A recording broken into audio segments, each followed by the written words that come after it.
पहले की बात है।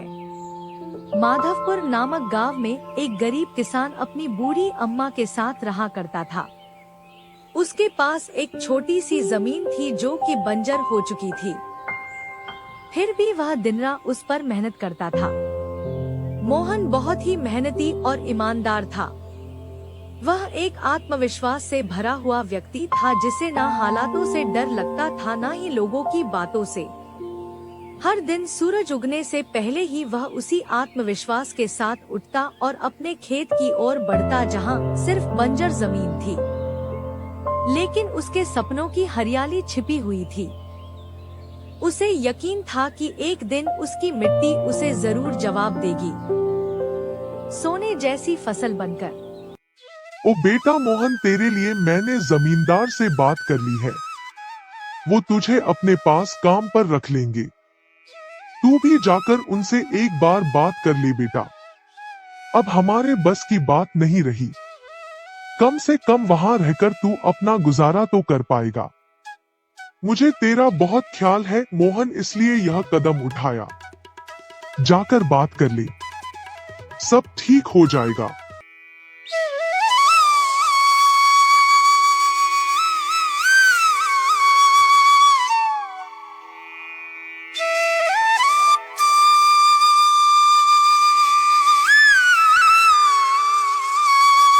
अम्मा, तुमने क्यों बात की वहाँ? मैं नहीं जाऊंगा। हमारा खुद का खेत है तो मैं दूसरों के पास क्यों काम करने जाऊं? मैं गरीब सही मगर खुददार हूँ। मैं अपनी मिट्टी में पला हूँ, उसी में पसीना बहाऊंगा। चाहे जितनी भी मुश्किल हो अम्मा, मैं अपनी ही जमीन पर मेहनत करूंगा। किसी और की नौकरी नहीं करूंगा। अरे मोहन, उस बंजर जमीन में क्या उगाएगा तू? वो जमीन अब बिल्कुल बेकार हो गई है बेटा।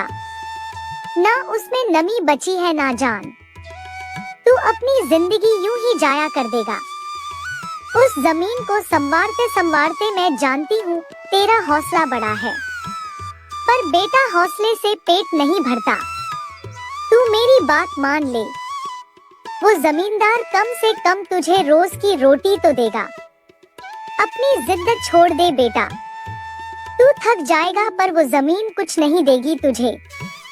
अरे अम्मा, तुम बेकार में ही इतनी परेशान हो रही हो। देखना, एक दिन मैं उसी जमीन से सोना निकालूंगा। यह जमीन ही हमारी सबसे बड़ी ताकत बनेगी। मोहन खेत में काम कर ही रहा था कि तभी वहाँ पर एक आदमी आकर बोला, अरे मोहन भैया, आपको भी मानना पड़ेगा। आप फिर से इस बंजर जमीन पर मेहनत कर रहे हैं। अरे मंगेश भैया, अब क्या करें? जमीन हमसे ज्यादा मेहनत करवा रही है, पर क्या करें? धरती तो माँ समान होती है, जैसा वह चाहे वैसा ही करना पड़ता है। कभी सख्त हो जाती है, कभी चुपचाप सब सह लेती है, कभी बीज को छुपा लेती है तो कभी उसे जीवन दे देती है। हम तो बस उसके बच्चे हैं जो उसके हर रंग को अपनाना जानते हैं। थक तो जाते हैं भैया, पर जब मिट्टी की खुशबू आती है ना तो सारी थकान उतर जाती है। उम्मीद है यह माँ हमें खाली हाथ नहीं लौटाएगी। बस थोड़ा और सब्र, थोड़ा और विश्वास। आप जैसा मूर्ख तो मैंने आज तक नहीं देखा भैया। क्या सोचते हो आप? दुनिया कहां से कहां पहुंच गई और आप अब भी उसी बंजर जमीन से उम्मीद लगाए बैठे हैं। मोहन के पास उस आदमी की बातों का कोई जवाब नहीं था।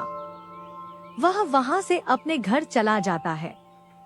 जब दोपहर को मोहन थक हार कर घर पहुंचता है तो देखता है कि माँ बुझे हुए चूल्हे के पास चुपचाप बैठी है।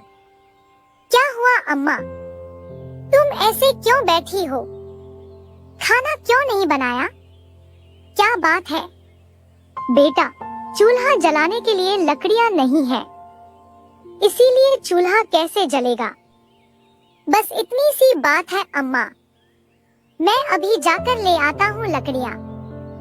मोहन लकड़ियाँ लाने जंगल चला